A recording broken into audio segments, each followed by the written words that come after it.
Hi everyone, this is Jim. Welcome to this postmortem of my Blitz game number 562. Now my opponent played e4 here and I play c5 going into the Sicilian defense. Let's see, before I go on with the game, let me set the scene a little bit. I thought this game illustrated one principle very nicely, and it happened a couple different times in the game, and that is you don't always have to respond to your opponent's threats. Sometimes you can make a threat of your own, and it's even better than trying to defend against your opponent's threats. So we'll see a couple of examples of that in this game. Anyway, let's go on. We're playing the normal moves here, knight f3, and now I choose to play the con Sicilian. So that's moves. It starts with e6, which can introduce either the Taimanov or the con. And I think this is an interesting way to play. I always used to play d6, and that's probably still my main move, going for classical Sicilian lines. I haven't played the Sveshnikov knight c6 lines very much, but I've been experimenting with this e6 choice, the third choice in the database, and I find this is pretty reasonable way to play, particularly if you already know the French defense, because sometimes this can transpose into the French defense. You know, if you continue this way and white continues like this, you get a typical French pawn structure in the center, but that's only one way it can continue, and in most ways, it ends up being somewhat independent. But it's a little bit of a slower Sicilian, so you don't get crushed with some giant attack right away, and it also is not as popular as the other Sicilian. So you have the you have the advantage that your opponent may not know it as well as you do if you just play this regularly. So I think this is a reasonable way to play the Sicilian. Pretty interesting. Okay, so he goes d4, which is the main move. This is going for the open Sicilian, and takes. And now I go a6. This is a dividing line between the con and the Taimanov. The Taimanov, you play knight c6 either here or on the next move. And in the con Sicilian, you play a6, and you avoid this knight c6 move. And now the main response here, there are two main responses. One is knight c3, just developing the knight, pretty reasonable. And the other response, which is actually the top one, is bishop d3. And this is an interesting move. I wanted to point it out because it leaves this knight hanging. It's a loose knight, not hanging, but a loose knight on d4. And that's not a problem because I haven't played knight c6. So in many cases, this knight cannot be left hanging like that, so bishop to d3 is not even a possible move. But here, it's a move that's possible, and it's probably a good move for white. That's a good square for the bishop. You may be threatening to push this pawn forward. So anyway, if you see the con Sicilian, that's probably the best way to play it, either bishop d3 or knight c3. Okay, so he went bishop to c4, and after my move, queen c7, we're just out of the opening book. And we see that it's a reasonable position, still slight opening edge for white, but black is doing fine here. He continues with bishop back to b3. I was hitting the bishop, and I bring my bishop out to c5. I think actually a more logical move here would be to continue with knight f6. One of the ideas of this queen c7 move is it's looking across on this diagonal, and in particular at the e5 square, so that white can't play the move e5 and harass that knight. So it's safe to bring this knight out. Okay, but I played bishop c5. That's one of the other ideas. Typically, often in the con, you end up playing the move e6 anyway, and you get this Scheveningen pawn structure here with pawns on d6, on e6 and d6, and so I'm getting the bishop outside the pawn chain before playing the d6 move. He castles. I go d6 now, and he goes knight c3. So still keeping this typical range of about. Didn't like knight f6 there. That's interesting. What did it want me to play? It wants me to go knight e7 or h6. So let's see if there's a tactical problem with here. He can go bishop g5 and pin it. Yeah, okay, there is a problem. The when you have this bishop outside the pawn chain, it can't easily come back and block the pin. And so this pin on the knight would probably force me to play knight to d7. I might not want to play that, and might leave the d pawn a little bit weak. Here, let's play through this variation. Suppose he had gone with the pin, and then if I went knight to d7 here, is there a problem with that? Bishop takes e6. Tactic rears its ugly head. Yeah, Yeah, you have to be careful when you block the defense of the e-pawn in the Sicilian. So the e6 square is now weak, and he can sacrifice on e6 and get an attack here. This is kind of cute, so let's go ahead and show the tactic. Bishop takes, pawn takes, knight takes with a tempo on the queen. The queen moves. Let's see, where's the best move? Queen to c6, and then he can grab a third pawn here with check. So he sacrificed a piece, but he's got 3 pawns for the piece already, and my king has to move, and I'm I just completely opened up here. So that would have been a rude awakening if the game had gone that way. So I can't actually even play knight d7. So that's why knight f6 here is a little bit inaccurate. I should prepare it with h6. Okay, I went here, and he played bishop e3, so he didn't take advantage of that pin and set up that trap for me. I castle. He plays queen d2, and I go knight to c6 now. So finally developing that knight. You have to bring it in at some point. Although there are other moves. I could have gone with b5 and bishop b7 as well. So here he plays a3, and now I go with b5. Going to get the bishop on this good diagonal here from b7, looking at the king side. And he takes the knight at this point, and then he takes the bishop. So this leads us with a position which is about equal. So black is doing fine out of the opening, maybe even a little better. Although I make a few mistakes and actually give the advantage back to white here.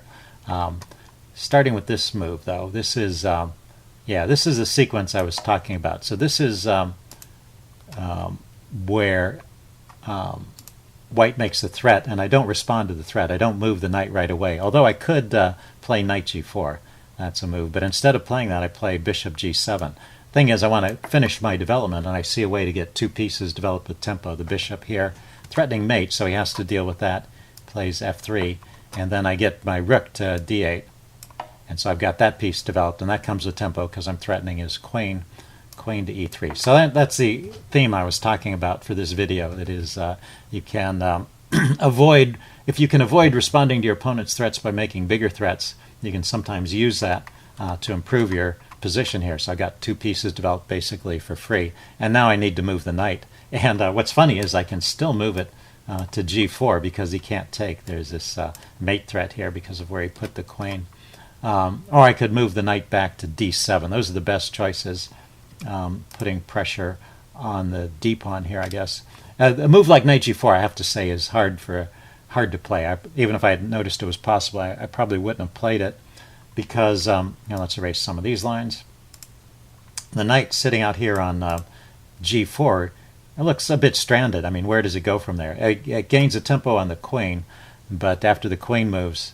okay, so this is the computer's idea. Knight to g4, queen moves, and then knight to h6. So coming around maybe to the f5 square. I was going to say, just playing the knight to g4 just because you can doesn't seem like a great idea. You have to have a plan for what to do with the knight. Anyway, I didn't think of that idea, or I didn't fully think it out at least. I play knight d5. He trades. Take back with the pawn. Go to c3 here to stop my pawns from coming forward. And I push forward with d4 anyway. I think, is this where I start to go wrong? At some point, I've been keeping the advantage for a while here, but at some point I start to go wrong. Yeah, it starts with d4. So pushing on with the pawn is a typical kind of mistake I make. It's just not, it's a little premature in this situation. I guess I should, rook f8. It's a very logical developing move. Get your rooks to the center and put a little pressure on that pawn and play d4 when the time is right. So I play it here, and he takes. Cancel that. He didn't. He takes d4. And I took with the rook. So, okay, so I was still keeping an edge, so maybe it wasn't premature. It's this move, rook takes, is a mistake. Yeah, the rook is a bit loose here because he can pin this pawn. He didn't play this. Oh, he did play this way. Yeah, he plays rook a c1. So that's a good move. It pins his pawn, and now he's actually threatening to take this rook. Queen takes, pawn takes, rook takes, bishop takes is... what is that? Let's see. Well, I played rook f d8 defending my rook here, and he could play e6 here. So that's one problem. He didn't play e6, so that's probably why I'm okay. So let's look at this e6 move. e6, f takes. Can't take with the queen, or can he? Oh yeah, he has the bishop there. Queen takes, bishop takes check, king moves, and after all of that, this pawn is hanging. Okay, so he forces. He doesn't lose a pawn by playing e6. He actually gets the pawn back and wins another pawn on c5. So that's the tactic I'm overlooking here.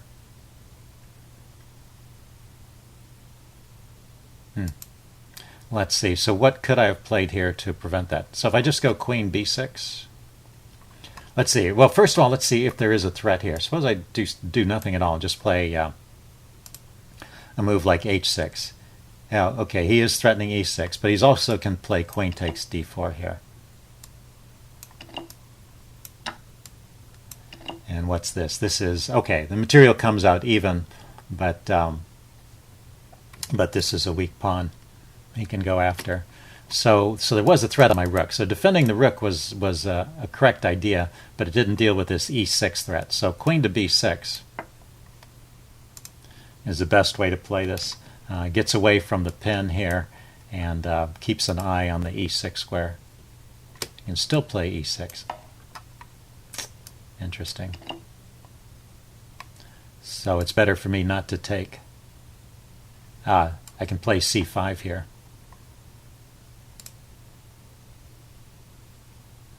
Okay, and then slight edge to white. So that would have been best play for white there if he had played...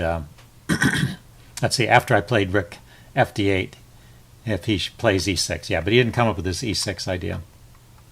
Let's see, he played h3 instead. I'm not sure what his idea was there. I went rook to d3. Now I'm activating my rook, attacking his queen. He goes in with bishop takes f7. This was this forced? The bishop could be saved with rook to rook f to d1. I was thinking rook to c3. Doesn't that save the bishop? Oh, but I'm hitting the queen. If the queen moves, yeah. So he didn't see a way to save the bishop. So what is the chess engine's big idea? Rook f to d1. Oh, this is kind of cute. He saves the bishop with a pin. So putting this rook here pins this rook. So if I take his queen, he takes my rook, and it's also mate back here. I do have a weak back rank. So what does he play? What do I play in this situation? c4, shutting out the bishop, and it's about even. So I don't win material here after this fork. I think I thought I was. So he sacrifices the bishop. He didn't see a way to save the bishop, so he sacrifices it. And then I'm better from this point on. I take. Let's see, he grabs over here. Queen takes c5. I want to keep the queen on. Just with the extra material, I think it'll be easier to win. He goes f4, protecting his pawn. I mean, he already has 2 pawns for the piece, so I do have to be careful. And there are some endgames where white can hold, so I want to keep the material on until I'm sure I can have a winning edge here. So he goes, oh yeah, he went f4, protecting the pawn, and I went rook d2. And now I'm setting up threats here against the g2 square. And what he did was he pushed on with f5. So he threatened my queen. And this is the second instance of the theme I was talking about. If I just respond to this threat against my queen, that's just not the best move. But in fact, I have a much bigger threat here. I have a mate in 6, so I can ignore the threat to my queen and take here. And then the rest of the mate played out in the game, yeah, pretty much as shown here. There's only one move for the king, and then there are different ways to mate, but the quickest one is to drop back along the g file. I went rook to g5, and now he can throw his queen in the way. Queen c6 is the way to prolong this the longest, but he moved his king, and now the other rook comes in. So his king is just out of squares at this point. He can block with the rook or the queen, but either one leads to mate. Let's see, what's the queen takes f2? Oh, queen takes e5 immediately as mate. He blocked with the rook that I just took here, and he takes back. And now I have queen takes e5. So the bishop and the queen guarding all of those squares, and there's no way to avoid the mate here. So he resigned at this point. Anyway, cute game with a nice finish. Hope you guys enjoyed this. Leave any comments you have in the section below, and I will see you again soon.